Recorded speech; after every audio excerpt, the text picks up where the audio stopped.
સવાર થઈ ચૂકી છે. હું રેડી થઈ ગયો છે, રાહુલ રેડી થઈ ગયો છે અને મીત નાવા ગયો છે. અને આ 800 માણસ છૂટેલા છે. તમે ઓળખી શકો છો કે કોણ છે આ 800 માણસ, તો તમને ખબર પડશે. આપણા પલિયા ભાવ છે. અમે તૈયાર થઈ ગયા છે અને પેલા લોકો તૈયાર થઈ રહ્યા છે. આ રહ્યા આ રૂમ પેલા લોકોનો છે, અહીંયા તૈયાર થઈ રહ્યા છે.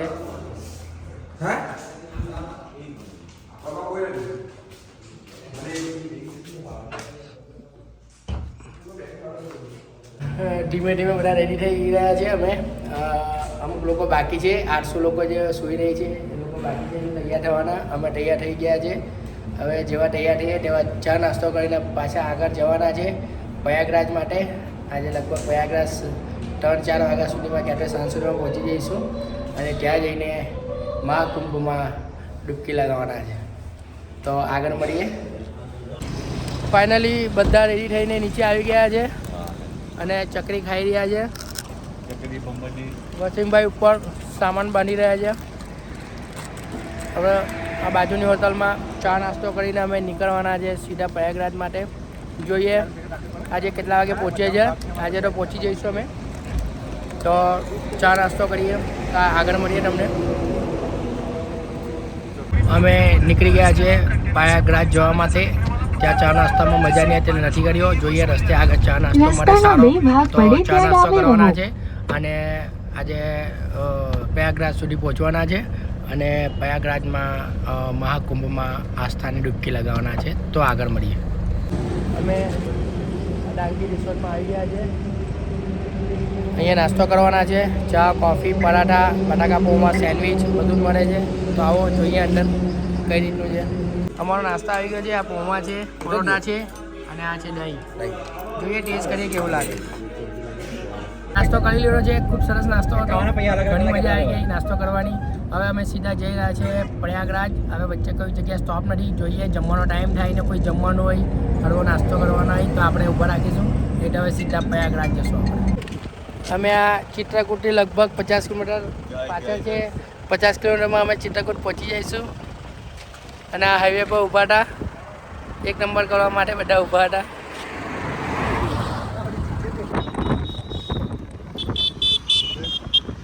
અમે ડીઝલ પુરાવા માટે જઈ રહ્યા છીએ પેટ્રોલ પંપ પર.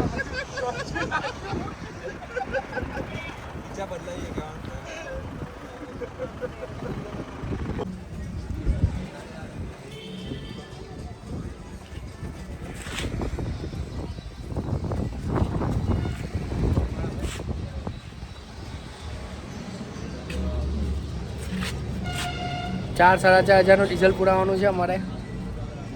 ડીઝલ પુરાઈને પછી નીકળવાના છે આગળ. અમે સંગમ ઘાટની નજીક પહોંચી ગયા છે. પ્રયાગરાજમાં એન્ટ્રી થઈ ચૂકી છે અમારી. હવે એથી લગભગ 15 કિલોમીટર દૂર છે. 15 કિલોમીટર આગળ જઈને અમે પછી સ્નાન કરવા જવાના છે મહાકુંભમાં. તો આગળ મળીએ, જોઈએ કેવું છે સંગમ ઘાટ, ત્રિવેણી સંગમ અને મહાકુંભ. સંગમ ઘાટ અહીંયાથી લગભગ 3 કિલોમીટર છે. હવે પહોંચી જવાના છે 3 કિલોમીટરમાં. ડાયરેક્ટ ગાડી જાય છે. કોઈ ટ્રાફિક નથી. ટ્રાફિક એવું કંઈ નથી. આ રસ્તો આગળ જાય છે. આ બાજુ બધું આ સંગમ ઘાટ ને બધું છે. અહીંયા ડાબી બાજુ અમે સંગમ ઘાટ પર પહોંચી ગયા છે અને કપડાં લીધા છે, થોડા સાલ લીધી છે મહાકાલી. અને હવે અમે જઈ રહ્યા છીએ સીધા મહાકુંભમાં ત્રિવેણી સંગમ પર ડૂબકી લગાવવા માટે. તમને પણ બતાવીશું. પાછળ છે આ બ્રહ્માજીની મૂર્તિ લાગે છે.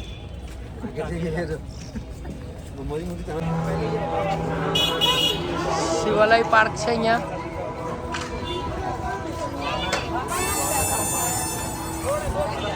અહીંયા 12 જ્યોતિર્લિંગ એક સાથે છે. જે ત્રિવેણી સંગમની નજીક જ છે. રિટર્નમાં જોઈશું અમે. અંદર દેખાઈ રહ્યા છે બધા મંદિર. અમે આ ઘાટ પર પહોંચી ગયા છે. તમે જોઈ શકો છો ભીડ ધારવા કરતાં ઓછી છે. ભીડ તો છે પણ ઓછી છે. અને સામે જે દેખાઈ રહ્યું છે તે બોટમાં બધા જઈ રહ્યા છે સંગમમાં સ્નાન કરવા માટે.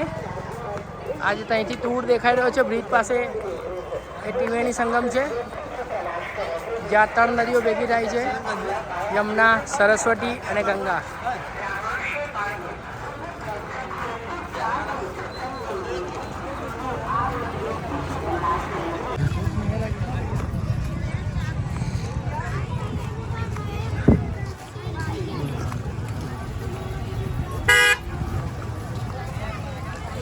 કુંભનગરી પ્રયાગરાજમાં તમારું સ્વાગત છે. ત્રિવેણી સંગમ પર અમે આવી ગયા છે અને અમે આ ઘાટ પર પહોંચી ગયા છે અને હવે સ્નાન કરવાના છે, ડૂબકી લગાવવાના છે. જોઈએ કેવી રીતે જવાય છે અંદર. અમે બોટમાં બેસી ગયા છે, લાઈફ જેકેટ પહેરી લીધા છે અને હવે સીધા જઈ રહ્યા છે ત્યાં ત્રિવેણી સંગમમાં વચ્ચે જ્યાં ડૂબકી લગાવવાના છે, જ્યાં 3 નદીઓનું સંગમ છે એટલે ત્રિવેણી સંગમ કહેવાય છે. ત્યાં જઈને અમે ડૂબકી લગાવવાના અંદર લઈ જઈ રહ્યા છે બોટવાળા ભાઈ અમારા.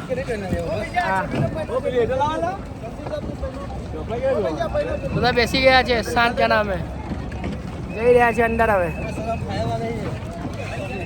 ચાલી પડી છે અને હવે અમે જઈ રહ્યા છે ત્રિવેણી સંગમ પર. બધા બેસી ગયા છે, આજુબાજુ ઘણી બોટો છે જે ત્રિવેણી સંગમ પર જઈ રહી છે અને અમે પણ જઈ રહ્યા છે, બેસી ગયા છે. તો બસ સારું વાતાવરણ છે, ધાર્મિક વાતાવરણ લાગી રહ્યું છે. અમે બધા બોટમાં બેસીને જઈ રહ્યા છે ત્રિવેણી સંગમ પર મહાકુંભમાં ડૂબકી લગાવવા માટે. આસ્થાની ડૂબકી અડધે પહોંચ્યા છે. હવે બધા સાથે જ છે, 7 જણ છે અમે અને ખૂબ જ સરસ વાતાવરણ છે, ધાર્મિક વાતાવરણ છે, ખૂબ મજા આવી રહી છે.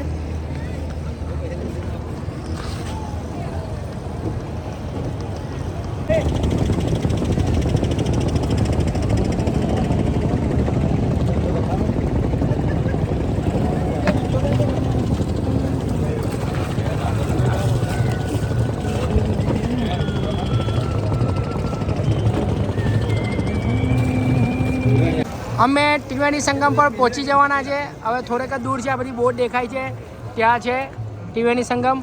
આ બાજુથી યમુના નદી આવે છે અને આ બાજુથી આ બાજુથી આ જે બ્રિજ દેખાય છે એ બાજુથી ગંગા નદી આવે છે અને આ બાજુથી યમુના નદી આવે છે. આ યમુના નદી છે અને આ ગંગા નદી આવે છે અને સરસ્વતી જે અલોપ છે, અદૃશ્ય છે, એટલે ત્રિવેણી સંગમ છે અહીંયા. આ બાજુથી યમુના નદી આવી રહ્યા છે અને આ બાજુથી મા ગંગા આવી રહ્યા છે અને આ છે ત્રિવેણી સંગમ. અહીંયાથી 2 નદી ભેગી થઈને આગળ જાય છે અને કહે છે ત્રિવેણી સંગમ એટલે ગંગા, યમુના અને સરસ્વતી. તો યમુના અને ગંગા નદી તો દ્રશ્યમાન થાય છે, પણ સરસ્વતી નદી અલોપ છે, અદૃશ્ય છે અને અહીંયાથી નીચેથી પ્રગટ થાય છે, એટલે અહીંયા ત્રિવેણી સંગમ કહેવામાં આવ્યું છે અહીંયા આ સ્થાનને. તો અમે ત્રિવેણી સંગમ પર પહોંચી ગયા છે, જે ઘાટથી થોડો અંદર છે અને અહીંયા અમે ડૂબકી લગાવવાના છે. જે બધા કહે છે કે ત્રિવેણી સંગમ પર ડૂબકી લગાવવી જોઈએ, તો એ જગ્યા અમે અહીંયા પહોંચી ગયા છે. ઘણી બધી બોટો છે, અહીંયા પબ્લિક છે ઘણું છે, પણ બધા ધારવા કરતાં ઓછું છે. તો અહીંયા ડૂબકી લગાવીએ. અમે પહોંચી ગયા છે આ ઘાટ પર વચ્ચેના. ચાલુ હે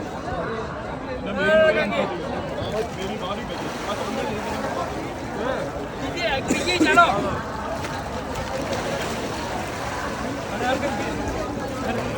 ચાલો રેજો ટીજી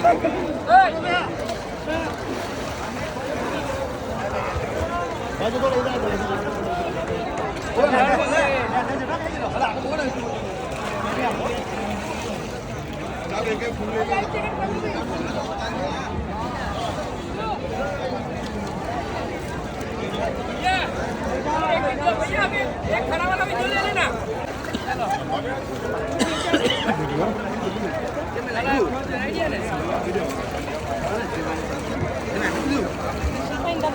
ಅರ್ಕೆ ಬಿಡ್ರಿ ಇಬ್ರು ಅರ್ಕೆ ಬಿಡ್ರಿ ತಂದೆ ತಾಯಿಗಳು ಎಲ್ಲ ಹೆಸರು ಅಲ್ಲೇ ಬಿಡ್ರಿ ಬಿಡ್ರಿ ಫೋಟೋಕ್ಕೆ ತಂದೆ ತಾಯಿಗಳು ಯಾರು ಹಿರಿಯರ ತಿಂತಿದ್ರು ಎಲ್ಲರದ್ದು ಹೆಸರು ಹೇಳಿ.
ત્રિવેણી સંગમ પર અમે સ્નાન કરી લીધું છે. આસ્થાની ડૂબકી લગાવી દીધી છે મહાકુંભમાં, અને અમે આ વચ્ચે ઊભા છે. ઘાટ ક્યાં છે? સામેની બાજુએ. અને અમે અહીંયા વચ્ચે આવેલા છે જ્યાં 3 નદી ભેગી થાય છે. એમાં 2 નદી દ્રશ્યમાન છે અને એક નદી અદ્રશ્ય છે, જે છે સરસ્વતી માતા. તો અમે અહીંયા આસ્થાની ડૂબકી લગાવી દીધી છે. હવે અહીંયા ફોટો પોસ્ટેશન કરી રહ્યા છે. ખૂબ જ સારી વ્યવસ્થા છે અને ભીડ આજે ખૂબ જ ઓછી છે. તમે જોઈ શકો છો. ત્રિવેણી સંગમ પર સ્નાન કરવાનો મોકો મળ્યો છે. ખૂબ સારી વાત છે. અમે ચાલો આવજો પપ્પા. જય ગંગે. હર હર ગંગે. અમે સ્નાન કરી લીધું છે. ત્રિવેણી સંગમ પર ડૂબકી લગાવી દીધી છે, આસ્થાની ડૂબકી. અને હવે ફરી બોટમાં બેસી ગયા છે અને હવે અમે જઈ રહ્યા છીએ કાંઠે જઈ રહ્યા છીએ અમે કિનારા પર. હવે ત્યાંથી અમે પાછા ગાડી પાસે જઈશું અમારી, અને અહીંયા હવે આજે નાઈટ રોકાવાના છે. તો તમને ઘાટ પર જઈને મળીએ. આગળ તમને બતાવીશ. અહીંયા ઘાટના દ્રશ્યો ફૂલ લાઇટિંગ છે. અહીંયા આજુબાજુ તમે જોઈ શકો છો. ખૂબ જ સરસ વાતાવરણ છે, ખૂબ જ એટમોસ્ફિયર સારું છે. અહીંયા ભજન વાગી રહ્યા છે. ખૂબ જ ધાર્મિક વાતાવરણ લાગી રહ્યું છે અહીંયા.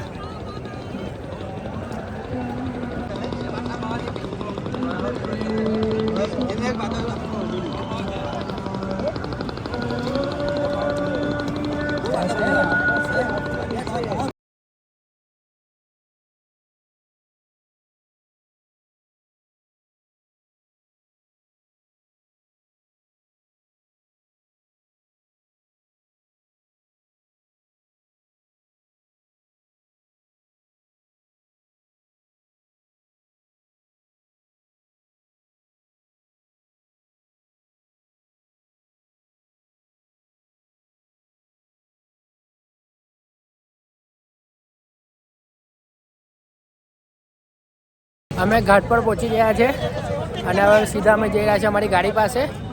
અને ગાડીમાં બેસીને પછી રહેવા માટે કંઈક શોધવાના છે, ટેન્ટ કે હોટલ. જોઈએ શું મળે છે. અને ત્યારબાદ અમે કંઈક જમવાના છે. આજે ભૂખ લાગી છે, બપોરે જમ્યા નથી. સવારે હળવો નાસ્તો જ કરેલો હતો. તો હવે પહેલાં અમે જઈએ ગાડી પાસે અને પછી આગળ હું તમને બતાવીશ. હવે અમે જઈ રહ્યા છીએ એમના જે પેલા પાર ઉપર બ્રિજ પર જઈ રહ્યા છીએ. રોકાવાના છે 17 નંબરના સેક્ટરમાં. અડધો કલાક અમે ટ્રાફિકમાં અટવાઈ ગયા હતા.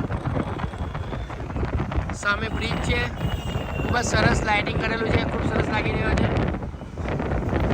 આ પણ એક બ્રિજ જ છે જેની પર અમે જઈ રહ્યા છીએ. ખૂબ સરસ ડેકોરેશન લાઇટિંગ કરેલું છે. હવે અમે સીધા જઈ રહ્યા છીએ 17 નંબરના સેક્ટરમાં. ત્યાં અમે નાઇટ પણ રોકાવાના છે અને જમવાના પણ છે. જોઈએ કેવી વ્યવસ્થા છે ત્યાં જઈને તમને બતાવીશ હવે કે કેવી વ્યવસ્થા છે.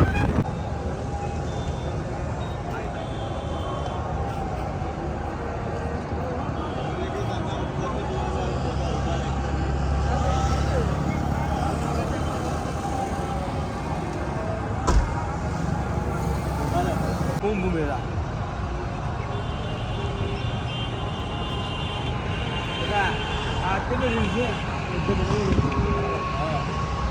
અમે બ્રિજ પર આવી ગયા છે અને બ્રિજ પરથી વિડીયો ઉતારી રહ્યો છું હું. ખૂબ જ સરસ લાગી રહ્યું છે અહીંયા.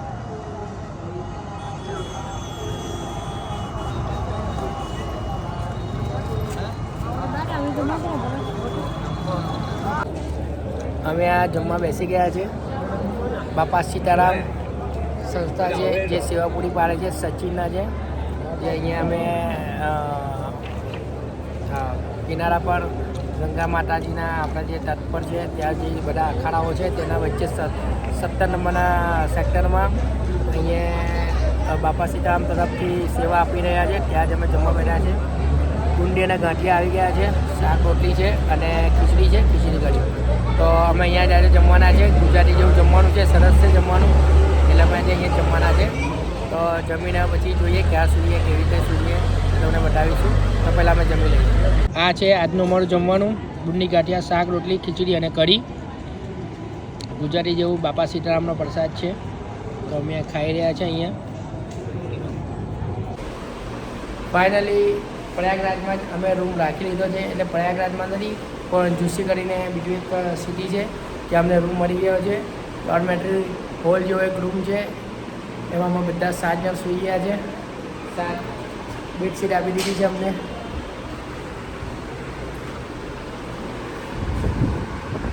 સારું છે સૂવાનું. અને હવે આજે અહીંયા નાઇટ રોકવાના છે અને સૂઈ જવાના છે. અને કાલે સવારે હવે અમે અહીંયાથી કાશી જવા માટે નીકળીશું. તો આજના માટે ગુડ નાઇટ. કાલે સવારે મળીએ.